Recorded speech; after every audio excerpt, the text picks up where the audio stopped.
Selamat pagi, saya ucapkan kepada Encik Sofwan, Puan Zaini dan rakan sekalian. Hari ini kumpulan saya iaitu K8 yang terdiri daripada Jeremy Akin, Ung Kam Win, Chong Sinyi, Wong Hei Yao, Chin Jia En, Dr. Muti, Kek Jia Wen, Yang Yiki, Valerie Tang Sin Yu, Suan Yong Wen Chen, dan Gavin Yu Wei Sheng akan membentang tentang jelaskan 4 jenis seni mempertahankan diri dalam tamuan India. Pertama, silambam. Silambam atau silam batam dalam bahasa Tamil atau silambam merupakan seni bela diri yang berasal dari negara India. Seni ini dipercayai bermula sejak 5,000 tahun dahulu di India dan berasal daripada Bukit Kurinji atau dikenali sebagai Kurala. Apakah itu silambam? Silambam adalah pergerakan tanpa senjata atau senjata seperti tongkat kayu, pedang, tombak dan sebagainya. Silambam adalah untuk menakutkan orang lain. Ia juga adalah tindakan bertaktik di mana tongkat kayu dipusing. Kepakaran awal dalam seni silambam menetapkan langkah kaki bilangan langkah 16, 32, 64 dan sebagainya untuk meletakkan musuh di bawah penguasaannya sebelum menekannya.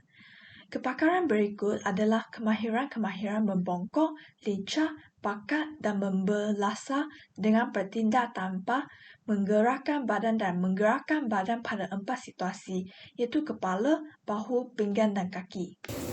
Teknik silabam tidak mematikan gerakan-gerakan tangan atau kaki musuh tetapi hanya mengamati mata musuh sahaja. Ini adalah untuk mengetahui lebih awal akan gerakan-gerakan kaki dan tangan yang melibatkan taktik-taktik seperti mengerat dan berpura-pura menikam, membelasah, berundur dengan berpura-pura melempar dan sebagainya.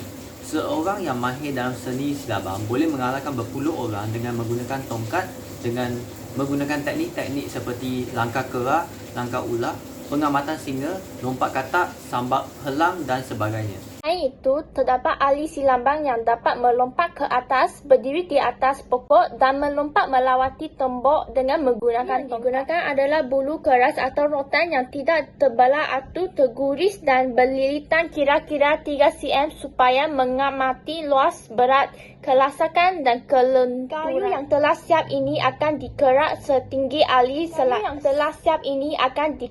setinggi silambam yang bakal menggunakan. Seni silambam dibentuk berdasarkan taktik dan teknik haiwan-haiwan seperti harimau, ular, berang, burung, gajah dan sebagainya berkelahi di dalam hutan bagi mengalahkan musuh atau untuk mempertahankan diri. Kalaripayattu adalah seni bela diri suku Dravidan dari Kerala, iaitu bahagian selatan dari India. Kalaripayattu adalah teknik pukulan, tendangan bergulat gaya dasar, persenjataan dan metod penyabahan. Istilah Kalaripayattu adalah kata majmuk yang berarti sekolah atau gimnasium dan Payattu berasal dari Payattuka yang bermaksud berarti bertarung atau latihan. Kalaripayattu adalah tentang tenaga dalam dan kekuatan hewani. Kalari berbeza daripada seni bela diri yang lain kerana ia mengutamakan aliran energi yang berasal dari dalam tubuh dan kekuatan.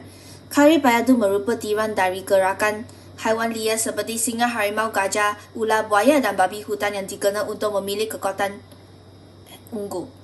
Kalaripayattu juga dapat diikatkan dengan pengobatan kerana dapat menyembuhkan penyakit dengan menekan titik-titik vital tertentu pada tubuh seseorang.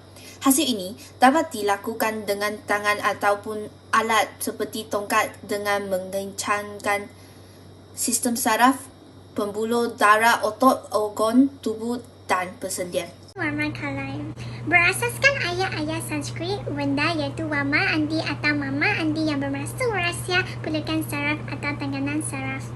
Seni ini dilatih dikembangkan kawasan di dalam Tamil Nadu dan diarahkan dari Kor Kerala.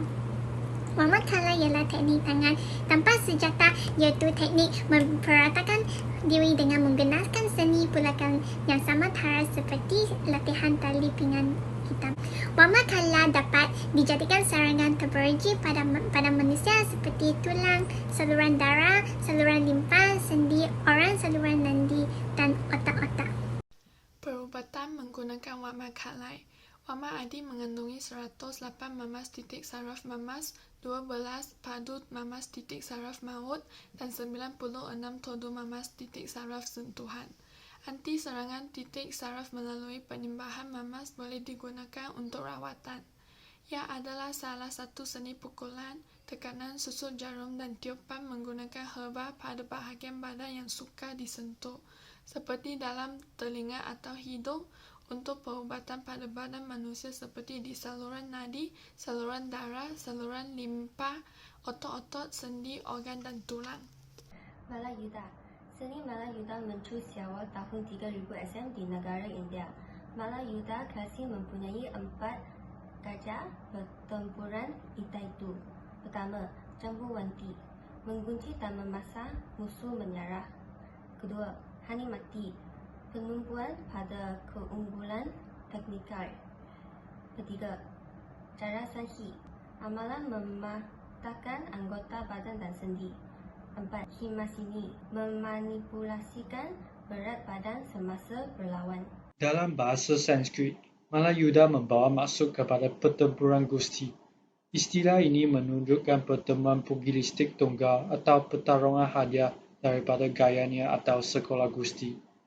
Ahli gusti akan berlatih dan bertarung di arena tradisional atau di akara, iaitu di lubang tanah liat atau kotoran yang berukuran 30 kaki dan berbentuk persegi atau bulat.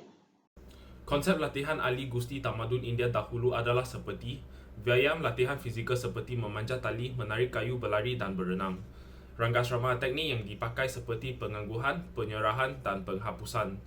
Gonitaka, latihan menggunakan cincin batu besar yang dapat diayunkan, diangkat atau dipakai di leher untuk menambah daya tahan terhadap tekanan dan squat. Pramada, latihan dilakukan dengan gada batu bulat berat yang dilekatkan pada hujung batang bulu sepanjang 1 meter. Uha Pohasrama, perbincangan taktik dan strategi. Madana, ahli gusti diberi urutan dan juga diajar cara mengurut. Sekian, terima kasih.